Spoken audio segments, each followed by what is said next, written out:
always mention that from every watch list that I make, that if there is something noteworthy that I miss, then I will ensure to give it credit where it's due. I've heard quite a bit about Alaya, but well, for the wrong reasons. However, I did end up catching whiff of another show this season called Too Many Losing Heroines. Episode 1 screenshots flooded my timeline, and I had a feeling that this may be promising, and to nobody's surprise, yeah, this is really good. I find myself enjoying a good romance anime these days. After finishing Kimi ni Todoke Season 3, the spot was open, and come episode 1, you are delivered with such an amusing hook that follows the way of the girl failures. Nukumizu is our average Joe, keeping a low profile, a simple life with his novels, and a daily routine that can't be interrupted. However, he's also someone that doesn't have the most boastful amount of confidence. As somebody who never thinks to push himself into the world of romance, he tends to read quite the stories about them, and at least in that aspect, he passively gains some awareness when it comes to reading the room. A role fit for his own self-views as a background character despite being the main, though he seems to be well adjusted to that role. That is, until one day he commits the greatest sin no man ever should, not minding your own goddamn business.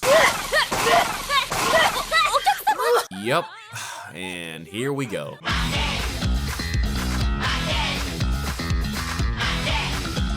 A1 Pictures is back at it again, delivering the trope of the one guy, three girls main crew with a rom-com that has stolen the season. A show that can go from is that an NTR reference to is this somehow possibly a JoJo's reference. This genre tends to hit really hard when they have a blend of all the best qualities a cast can have, and this one is for the books bar for bar. We've got the shy yaoi adoring gremlin, everyone's favorite tan ball of sunshine, a main character that questions why is he even involved this far every week, and the actual best girl of the season. Anna is one of the most amusing leads in rom-com this year for how much energy is within her shenanigans. She can go from distraught to smug to teasing to loud and proud to your new god to why is she like this to okay, I see what we're getting into here. A walking wild card, and you never know what part of her brain is gonna act out every week to give you your weekly mean potential. The show's got this running gag about her weight and how much she eats, and even so, she's pretty silly about her weight. Even the main website has a calorie tracker for how much she eats per episode. Who's doing it like them? All the antics from misunderstandings to spying and even the drama makes week by week bring more entertainment compared to the last, with this group of teens just trying to stay afloat in the romance department. The same department Nukumizu never thought he'd ever step in, and that in itself plays into his own arc. Even the nurse keeps up with all the gossip for some reason, like sure, why the hell not? The title pretty much gives you the main picture of the show, as these girls kinda take the L with romance. I'm talking the definition of when you try so hard and you don't succeed, but the journey is how they continue to push on and navigate through those failures, and we come to love these characters for how exactly they do that. Nukumizu literally is spinning a wheel each week to find out which character is going to require his presence. Yet somehow, he tends to be the one person these heroines can count on when things get a bit rough, and it's a very fitting parallel of a main character who perceives himself as a background character. Whether it's a beach episode, a day out, food becoming the main topic, or even just some good character dynamics being built up, there is always something to laugh at. And with humor being such a subjective concept, this series sure knows how to land with it. Yet on a deeper level, to become a losing heroine, there must be a time where you go through that rough period that weighs on the heart. If there's one thing I do want to give the story credit for, it's how it goes about not depicting rejection solely under a negative lens. Even if you put all your cards on the table or suppress your feelings, there's no guarantee that the results you'd want will come to fruition, and in that, we get this weekly navigation of complicated feelings with humor intertwined throughout. Sometimes stuff just doesn't work out, and others the timing may have been off even though it was the right people, but not all the time should something bitter be born from moments of rejection. You can tell that Anna doesn't want to go through rejection again, and for the longest time, we knew Lemon was hurting deeply while watching her crush be with someone else. Even though they could be selfish and maybe even go on the offensive, they ultimately just choose to confront those feelings and move towards better days beyond them at their own pace. It doesn't mean exactly that they get over it in one episode, but over time, we get to see multiple perspectives and angles to their thought process, which adds layers to their characters. As much as they act immature, there is a certain level of emotional maturity instilled in these characters that you can appreciate, and across the entire season, you come to understand that while rejection means the end of a particular romance, it also leads to the birth of something new. It's a perspective that has been muddied a lot these days, given the inherent negative outlook. You don't have to fall in love to partake in the world of it, and Nukumizu's character is all about him going through those motions. He has a very logical thought process, and despite his lack of confidence, week by week he becomes more integrated with this group of people that he'd never think to have before. Granted, of course, it's more so him getting yoinked around because of their shenanigans, but in hindsight, it is very entertaining and serves more than one purpose. Even though our main's relationship is established as platonic, I cannot help but feel that deep down, there is a Hall of Fame slow burn taking place. You can tell that these two got something going on, though being oblivious to the signs clearly is a trend in this show. A main character who doesn't know how he would go about liking somebody and a group of people who yearn to succeed in that very thing is a great idea in terms of chemistry. Being able to converse with each other, to be open in both brutal honesty or in painful moments, allows these friendships to be strengthened in a way where both sides can benefit for the long run. Nukumizu gaining emotional intelligence and just being able to witness both the reality and happier sides of romance, I'm sure will play into the late game of the series. Versus the rest of the crew are able to just get those feelings off their chest and push themselves to confront them once and for all. Lemon's recent major episode, I think, was the best one and will be the best one of the season for how these two childhood friends are able to really communicate with each other and put their respective what-ifs to rest. Understanding that you may have to yield those feelings for the better is an incredibly mature decision to reach, and I suspect that as the story continues to introduce more characters, it will present all sorts of situations that perhaps even you've been through or witnessed. There's a good balance of both humor and storytelling elements that really captivate you on an emotional level, and the slice of life elements allow both sides of the pendulum to swing steady. I think it helps that the team behind the anime clearly have a blast doing what they do, and in that you arrive at a gem that clearly accomplishes what it sets out to do. This anime is arguably one of the best this season, let alone for the year, and if by chance you've got some room for another show, you gotta do me a favor and give it a shot. We don't get too many romance comedies like this that really shine to a point where it feels like a standout, and believe me when I say that it certainly will be worth it. With that, ladies and gentlemen, is gonna bring me to the end of this video. As always, thanks for watching, and if you happen to be watching too many losing heroines this season, make sure to leave all your thoughts about it in the comment section down below. Be well out there until the next video.